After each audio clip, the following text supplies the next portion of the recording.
কয়েকদিন থেকে প্রচণ্ড গরম।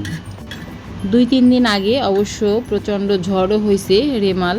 তো ঝড়ের পরে কিন্তু গরম খুব একটা কমে নাই, আরও তীব্রতা বাড়ছে।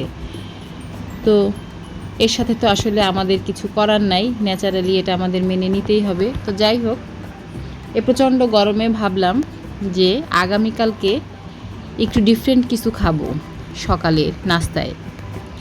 তো যেই ভাবা সেই কাজ, রাতে ভাত আমি রেখে দিয়েছিলাম পানি দিয়ে, মানে ফ্রিজে রাখি নাই, বাইরে রাখছি।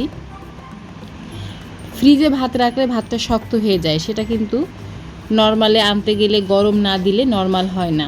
তো যেহেতু আমি আজকে একটু ডিফারেন্ট খাবার খাবো, সে কারণে ভাতটা আমি ডাইনিংয়ের উপরে পানি দিয়ে জাস্ট ঢাকনা দিয়ে আমি ঢেকে রাখছি। তো সকালে উঠেই আমি শুকনো ঝাল ভাজলাম, আর কাঁচা পেঁয়াজ কাটলাম বেশ কয়েকটা। তো শুকনো ঝাল খুব ভালো করে লবণ দিয়ে মেখে নিচ্ছি, একটু ভেঙে গুঁড়ো গুঁড়ো করে নিচ্ছি, আর সাথে পেঁয়াজ সব মিলায়ে একটা ভর্তা বানাবো। আমি এখানে কাঁচা পেঁয়াজ দিছি, পেঁয়াজটা আমি ভাজি নাই। এই ভর্তাটা কাঁচা পেঁয়াজ দিয়ে করতেই কিন্তু বেশি ভালো লাগবে।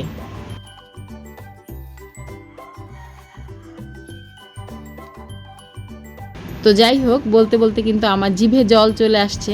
আর এর মধ্যে দিয়ে দিলাম খাঁটি সরিষার তেল। তো মিল থেকে আমার এই সরিষার তেল আনা। তো সরিষার তেল, কাঁচা পেঁয়াজ আর শুকনা ঝাল সব মিলায়ে আলহামদুলিল্লাহ একটা লটঘট বানায় খুব ভালো একটা ঝাল ভর্তা বানায় ফেললাম। এবার নিয়ে নিলাম সেই কাঙ্ক্ষিত আমার পান্তা ভাত।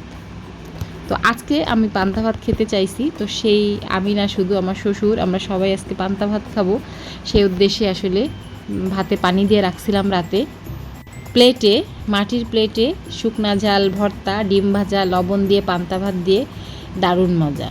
তো আলহামদুলিল্লাহ এই খাবারটা আমার অনেক পছন্দ, অনেক ভালো লাগে। তো অনেক দিন পর আজকে পান্তা ভাত খেলাম, অনেক ঝাল ঝাল। যদিও এই প্রচণ্ড গরমে এত ঝাল খাওয়া ঠিক হচ্ছে না, তারপরে মাঝে মাঝে 2-1 দিন খেলে আমার মনে হয় খুব বেশি সমস্যা হয় না। তো আলহামদুলিল্লাহ আমরা কিন্তু সবাই আজকে পান্তা ভাত খাইছি খুব মজা করে, অনেক তৃপ্তির সাথে। তো আজকে আমার এই ছোট্ট ভিডিওটি শেষ করছি। সবাই ভালো থাকেন, সুস্থ থাকেন এবং নিরাপদে থাকেন। আল্লাহ হাফেজ।